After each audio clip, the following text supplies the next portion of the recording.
Hello, learners. Welcome to our session today. I am your instructor, CPA Aringo Frederick. In our session today, my good students, you're going to look at a very important concept in our syllabus, not only in our syllabus, but in our careers accountants. And our session today, I'll want us to cover published financial, or rather preparation of published financial statements. Basically, I know many a times, and usually if you can check maybe the newspapers in between May, from March, May, thereabout, you'll find that majority of the companies will be publishing their financial statements. So the financial statements that are published, which will include various components like statement of comprehensive income, talk about statement of financial position, talk about statement of cash flows, statement of changes in equity, and all this. So presenting all these financial statements is what we normally term it as published financial statements. They have been published. They have been presented to you, to the public, or to the shareholders, which in that case, it will entail a lot or main concepts. So in this case, presenting these financial statements for us to know the exact position of the company is what we normally refer it according to international accounting standards. Number one, presentation of financial statements. So that is what we are going to start with, my good students, and that will be presentation of financial statements. That's what you're going to start with. So we'll be talking of presentation of financial statements. Presentation of financial statements. Presentation of financial statements. And looking at presentation of financial statements, we're looking at according to International Accounting Standard number 1. International Accounting Standard number 1 is the standard that describes how we are supposed to present our financial statements. So looking at it, my good students, will find that IAS number 1 covers form and content of financial statements. The main components which should be included in the presentation, rather the main components of financial statements will include the following. Number 1, we normally tend to talk of, that is the statement of comprehensive income. Statement of comprehensive income. Of course, known as income statement. We'll be talking about statement of financial position. Statement of financial position. Statement of financial position. Number 3, we'll be talking about a statement of changes in equity. Statement of changes in equity. Statement of changes in equity. We'll also be talking about key element known as notes, or rather statement of, this is of course a statement of cash flows, but statement of cash flows you should have in mind. We'll be looking at it in International Accounting Standard number 7, which will be breaking it down later on. And of course, number 5, we will be talking of the notes to the accounts. Notes to the accounts. Notes to the accounts. So basically, these are what you are terming them as what? The components of statement, or rather components of financial statements. So, my good students, this is what you are saying, that these are the components of financial statements. Components of financial statement. So anytime you talk of the components of financial statement, basically it will entail what we have listed at that point. It will entail what Mwalimu has listed at this point. statement of comprehensive income, statement of financial position, statement of changes in equity, statement of cash flows, notes to the accounts. This is what we'll be looking at anytime we will be talking of presentation of financial statements, or rather the components of financial statements. So IAS number 1, presentation of financial statements, gives a substantial guidance on the form and content of published financial statements. So as we've clearly seen, this is what it will describe. And without wasting much time, I'll want us to jump to the first component, which we are going to analyze it clearly. We look at the format of presenting the same. Then from there on, we can proceed to the other components. So allow Mwalimu to start by looking at our first component of financial statement, and that is a statement of comprehensive income. So in our session today, we will be dissecting the statement of comprehensive income plus the format, what we will be required to present at any given point if I was supposed to publish our financial statements. And therefore, I'm going to erase the first bit here so that we dissect the first component, which we've said is the statement of comprehensive income. So therefore, I'm going to have statement of comprehensive income. Statement of comprehensive income. This is our first component that we should be able to dissect and understand very clearly. And it will be very important that we understand the whole format plus how we are preparing this item, because you'll find that this statement of comprehensive income will affect us when we'll be working out consolidation, as well as anytime we'll be preparing these financial statements for partnerships. This concept will always be very key. So I'll suggest and I'll advise that let us be very tentative when we are dissecting this component of statement of comprehensive income. So statement of comprehensive income, of course, usually known as what? The aspect of income statement, which majority of you know it as income statement. So basically you'll find that income statement will just is a statement that will present the revenue expenditures of the company during a certain period of time.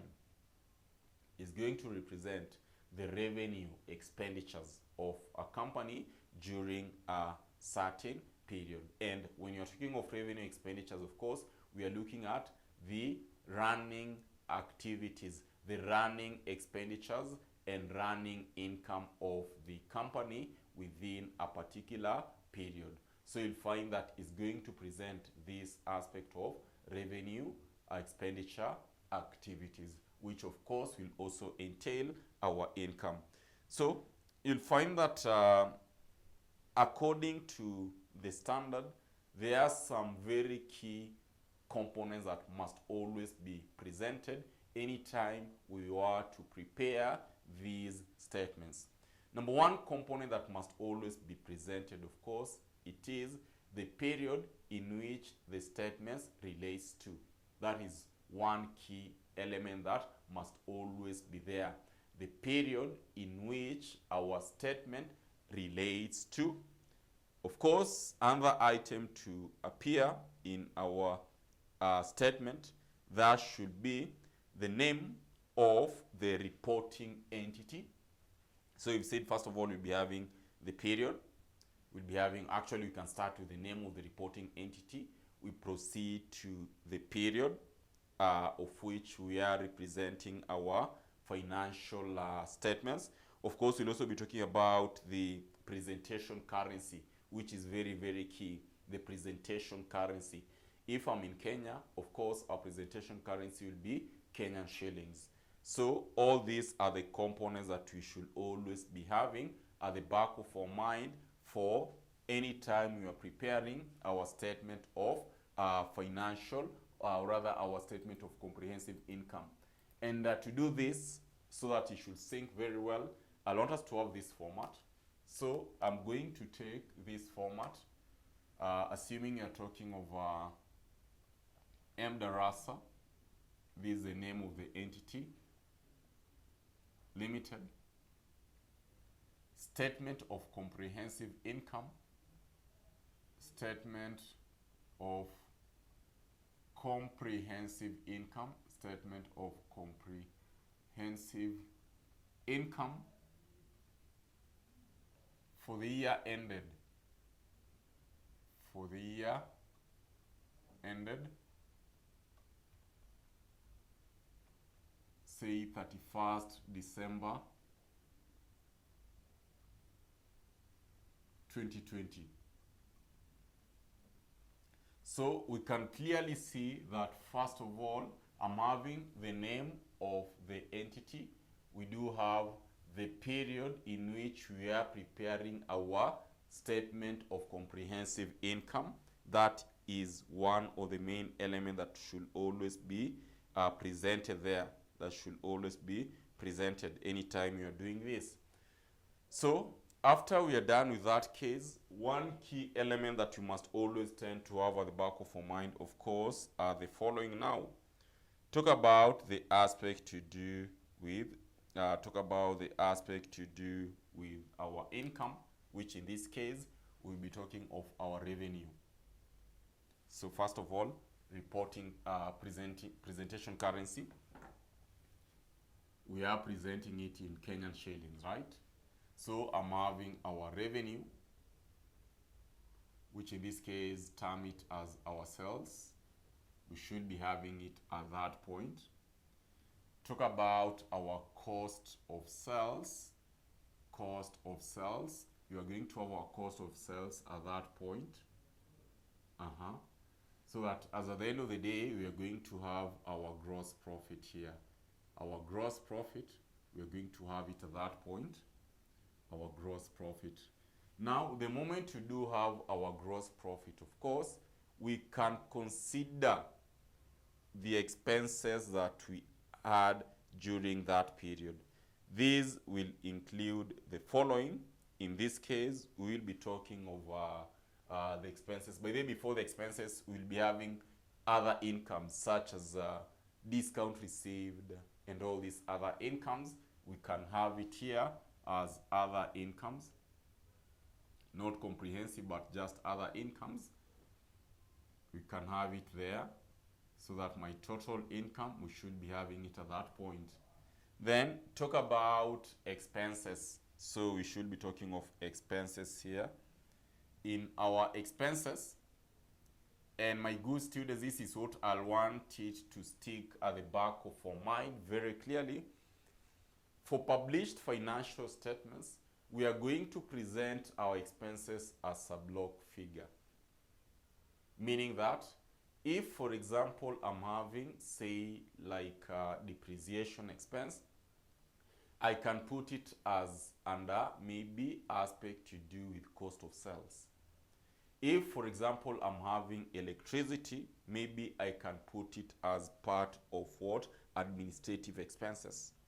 Maybe if I'm having, say, like depreciation of a salesman, or rather sales commission, I'm going to put it as part of our distribution costs.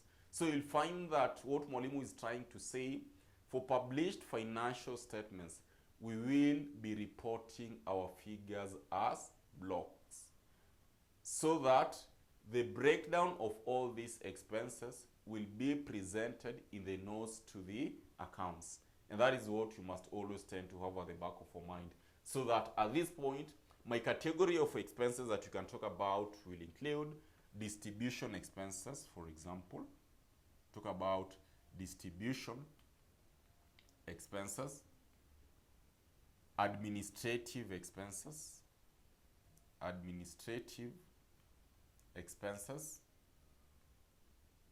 and maybe finance costs. So you'll find that majority of our expenses will always, under published, we'll always categorize them into three main. That is selling and distribution expenses, administrative expenses, and finance cost. Mainly, or most of the cases, you'll find that our costs, we are going to categorize them into these three main.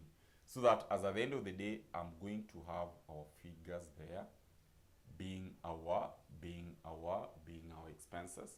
And of course, talk of finance cost, we should be having it at that point, so that deducting our expenses, they should give us, of course, profit after tax.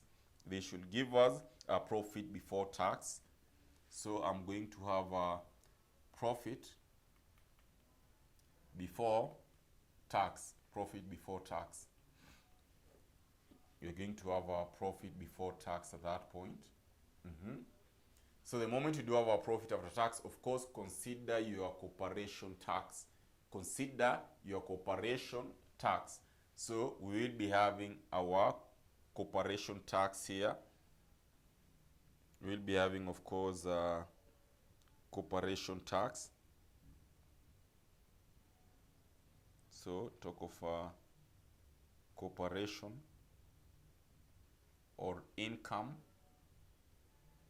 tax, which we will be presenting it at that point, so that as at the end of the day, my good students, you can talk of profit after tax. Profit after tax part, or rather profit after tax, we should be having it at that point. Okay, now the moment you do have our profit after tax, of course, we could be having other comprehensive incomes, which probably they are also not kind of subjected to tax and all that. So in this case, you can talk of other comprehensive incomes. Other comprehensive incomes, such as maybe, I'll just pick like a maybe revaluation gain. We can talk of revaluation, assuming talk of revaluation gain, either on land or a building, for example.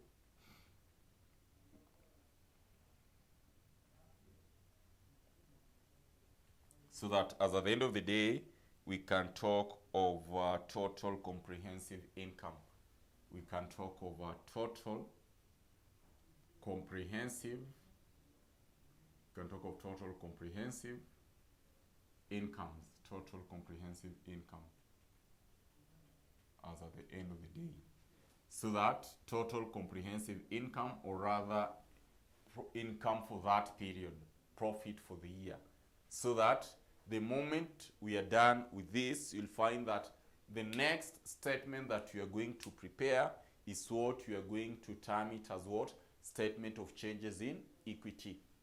After we are done with the statement of comprehensive income, which is as simple as this. So you'll find that analyzing distribution cost, administrative finance cost at this point, you'll always be required to do some workings.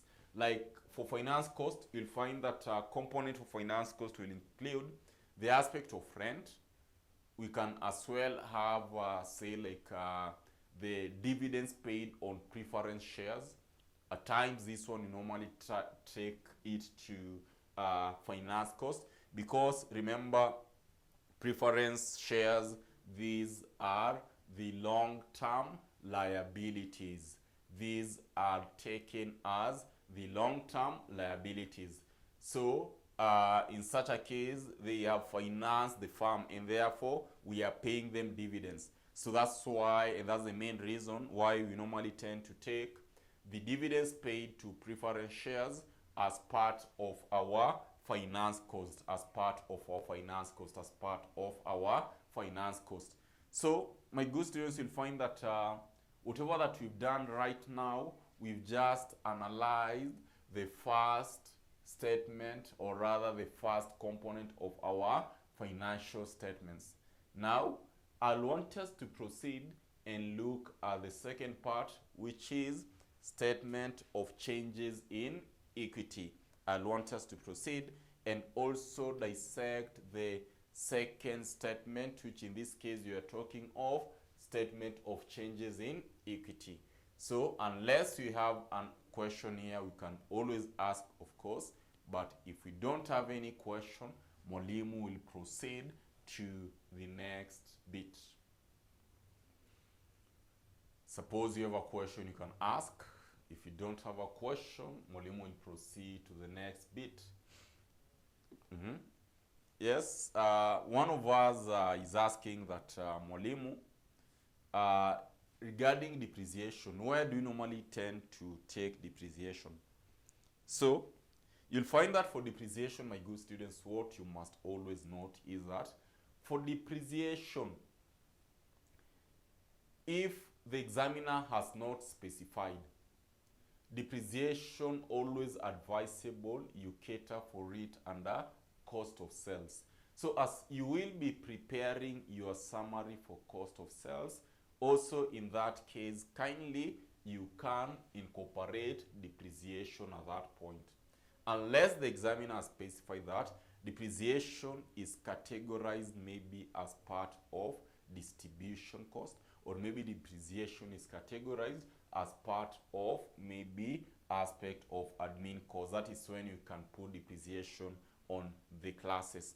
But in the event that the examiner is clear, in the event that the examiner hasn't specified the area where we should put depreciation, I'll always advise that depreciation, you put it under cost of sales. You should disclose it under cost of sales. Okay? Now, after we are done with that case, now we can proceed and talk about statement of changes in equity. So Mwalimu will erase here and we proceed to the statement of changes in equity. So the income that we have determined in the income that we have computed in our statement of comprehensive income, you'll clearly see where we are going to present it in our statement of changes in equity. So that should take us to number 2, component of financial statement. This is a statement of changes in equity. Statement of changes in equity. Statement of changes in equity. So that is what I'll also want us to dissect. Looking at a statement of changes in equity, my good students, just from the term equity, you'll find that these are the owners of the company. And as the owners of the company, at times we could inject more money, or at times you'll find that our capital structure might change more. So whenever you're talking of what? The equity component. Whatever the owners have contributed for the company to run. So basically, we just want to look at the movement of the owner's contribution during a particular period of time. So like statement of comprehensive income, in statement of changes in equity, we must also have the name of the reporting entity. We are talking of M. Darasa Limited. Period. So we are talking about statement of changes in equity. Statement of changes in equity. Statement of changes in equity. Statement of changes in equity for the year ended. For the year ended. For the year ended. For the year ended 31st December 2020. For the year ended 31st December 2020. So we are having the name, which we've said is very important, the name of the reporting entity. We are talking of the aspect to do with the reporting date of the when the financial year is ending, which is also very important. Now, Once we have the title, our format will always be like in this form. So in this case, of course, I'll be having our details at this point, which we should be talking, as we're talking of details, maybe at that point. I'm talking of the first component. We can talk of the share capital of the company. Of course, we are looking at, these are the owner's contribution, right? So maybe at this point, talk about aspect to do with the share capital. So I can talk about the share capital. We can talk about maybe share premium. We can talk about aspect to do with maybe talk of maybe revaluation reserves. Revaluation reserves. Maybe we can talk of general reserves. General reserves. And lastly, we can talk of our retained earnings. Retained earnings. Remember, this is just a format, retained earnings. So at this point, we do have our details here.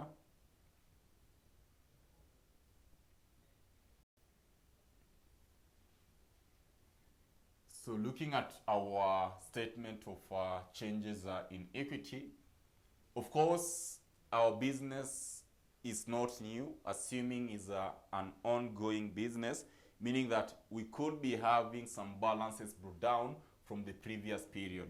So therefore, we will be talking of balance brought down, of course, from the previous period, that is as at the beginning of the period.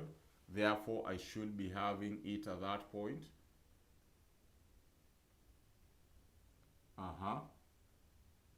So these are retained profits, of course, for the period. Okay. So this is what kind of took place during the period, which in this case, maybe we had transfer to general reserves. Maybe we had a transfer maybe to general reserve from the profit. So you'll find that our profit, or rather my profit, will reduce. I'm going to transfer it to the general reserve. We had maybe issue of shares at a premium, issue of shares at a premium. So I'm going to take, of course, the amount that we received from issue of shares, the premium that we generated from that period, then we should be having that component. Also, at the same time, maybe we can also talk about the aspect of dividends paid. So talk about dividends paid. So of course, dividends paid will affect our retained earnings, meaning that is going to reduce our retained earnings because it is a component that we are paying. These are dividends that we are paying. Also, on the same case, my good students, you can talk about maybe revaluation gain. So talk about revaluation gain. Revaluation gain. Maybe in that case, I'm having our revaluation gain to be under revaluation reserve. So that as at the end of the day, we can talk of profit for the year. Profit for the year. You see now the income that we generated during that period in our comprehensive income, right? It is the same component that I'm going to indicate it here, profit for the year. So that as at the end of the day, we can have our carry down, which in this case, the balances that I'm going to have in our statement of changes in equity are the balances, my good students, that you are going to report in our statement of financial position on the category of equity. So I'm going to have my share capital. our share premium, our revaluation reserve, our general reserves, and of course our retained earnings carried down. So this is what you are going to term it as retained earnings carried down. And basically this will be our presentation of statement of changes in equity. That will be our presentation of statement of changes in equity, what we are supposed to understand and master very clearly. Now, in our next session, my good students, we are going to dissect the presentation of statement of financial position. After we are through with that, we'll proceed and look at a question, which the question that we'll be looking at is going to open our mind wide when it comes to published financial statements. To this point, guys, thank you so much, and let us meet in our next class. Thank you.